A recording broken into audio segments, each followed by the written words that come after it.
That's a mature 6. Yeah, put a good shot on him. Here in Tuskegee, Alabama. Very nice. January 20th. I think it was 19 degrees. I don't think it's broke over freezing yet. Seen 13 deer this morning, another small buck, and had a few does come 10 yards from me. It was a great hunt this morning. Got to top it off with this big boy right here. Yep, good hunt. Now it's Garrett's turn on the camera.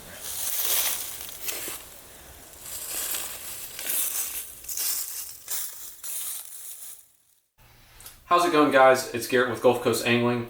You may recall that about a year ago, a little over a year ago actually, we had 2 successful deer hunts. One, myself, we harvested a doe, and then Autumn filmed a hunt and harvested a nice 8-point buck. So in between then and now, our freezers run dry. We try to keep deer meat stocked throughout the year to subsidize eating beef, grocery store meat. It's cheaper, it's healthier, all around better. So we had the opportunity to go hunting recently and harvested a doe and another buck. Hopefully that video will be coming to you soon.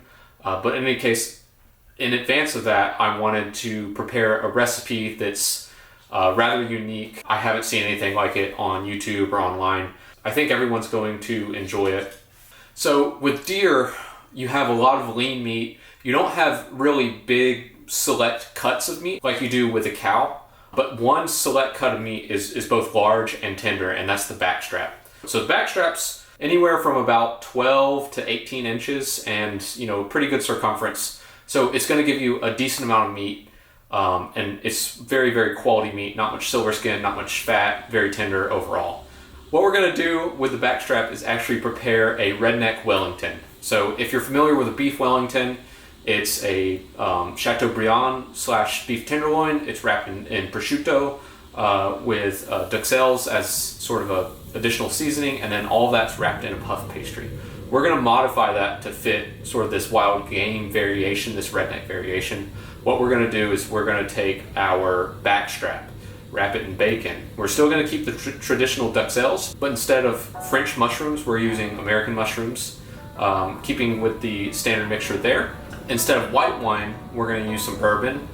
And then lastly, instead of our puff pastry wrapped around the whole thing, we're going to make some biscuits from scratch and wrap that around it. So if you're looking for a unique way to cook your backstrap, or even really any piece on the deer, consider trying this. It's a little different, pretty fancy, but overall it's pretty tasty. So let's get into it.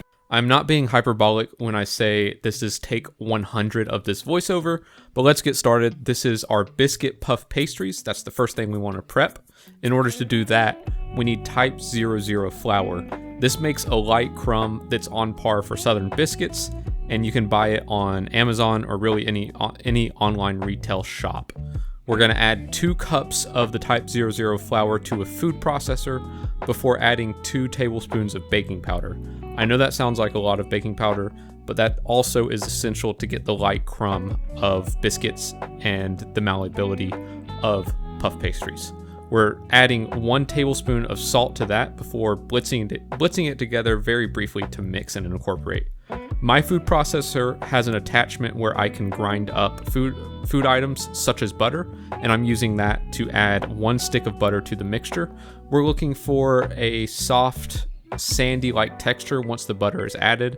So if you don't have that, keep adding butter until you reach that soft, wet sand texture.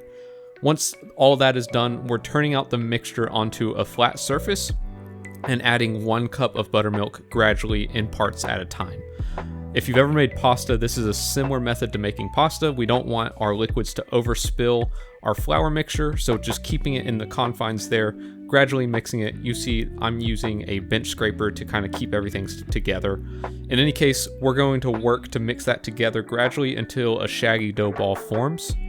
Once that shaggy dough ball has formed, we're going to knead and fold it until it's more cohesive and it's all come together. We don't want to overwork this dough, but at the same time we want to develop enough gluten that we can spread it out appropriately. Once that gluten has developed, we're going to roll it out to about 3/4 to 1/2 inch flat and laminate the dough about 2 to 3 times. Laminating the dough creates these butter layers that are essential for puff pastries, in this case biscuits. So we want to do that about 2 to 3 times and rolling it out each time. Once we're done, we're going to roll it out once more to about 1/4 inch thick before cutting out a rectangle shape and saving the excess dough for later. We're going to cover that dough with some plastic wrap and set it aside until it's ready. Next, we're ready to move on to the backstrap. We're going to pat our backstrap dry with a paper towel before adding salt and pepper. After you've added salt and pepper, begin preheating a stainless steel skillet with a small layer of oil.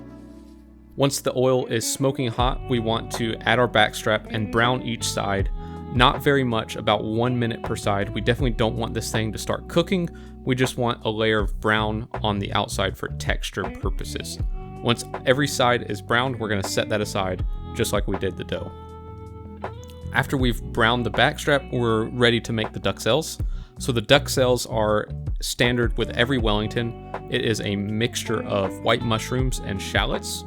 I made one key mistake of not dicing my shallot before adding it to the food processor, so I heavily recommend that you dice it before you add it to the food processor. The food processor just doesn't cut it up like I expected it to, so dicing it beforehand is definitely the way to go.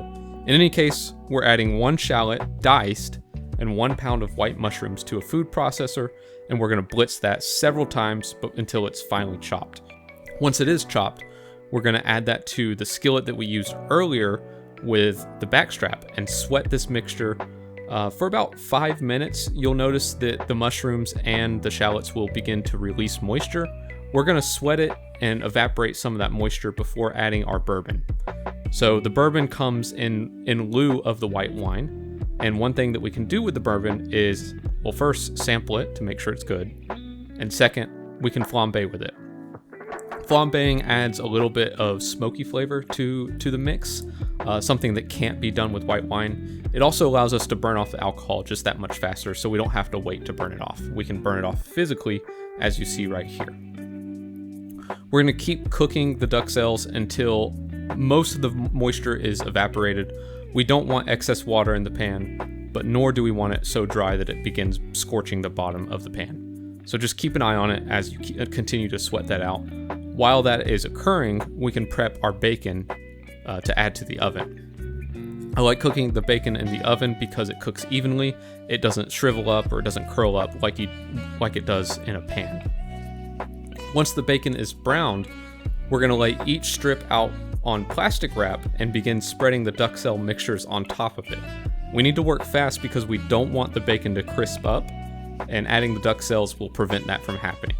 So we're going to lay the bacon horizontally in a row.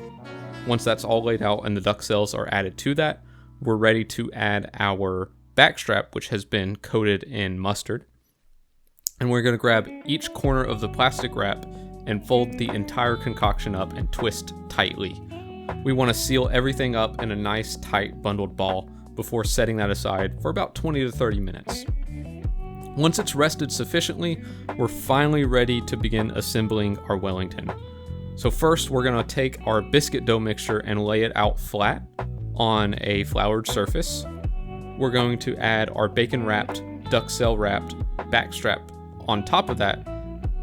Once everyone's joined the party, we're ready to fold the dough up over the entire backstrap. We're going to place the seam side down and brush the entire Wellington with an egg wash before adding additional trimmings for garnish, and then we're ready to add that to our 400-degree Fahrenheit oven. We're going to cook the Wellington for about 30 minutes or until it's reached an internal temperature of 128 degrees Fahrenheit. So if you have a thermometer, that's definitely the way to go to judge how well done it is. We don't want to cook this past medium rare, so be sure to keep a close eye on it. Once it's done, feel free to dig in, cut it in half, keep it all for yourself, whatever you want. I had a blast making this recipe. It was really interesting combining very traditional culinary techniques from France and Europe, and combining that with traditionally southern ingredients like buttermilk biscuits, bacon, venison backstrap, and not to mention bourbon. So I highly, highly recommend this recipe if you're looking for a new way to cook your deer. It's definitely work intensive, but it's well worth the effort. So like I said, give it a shot, let me know what you think, and next time you harvest a deer, think about trying this recipe. I appreciate you guys for watching. Hopefully you got something out of this. If so, please drop a like, comment, and subscribe if you're new, and I'll catch you next time.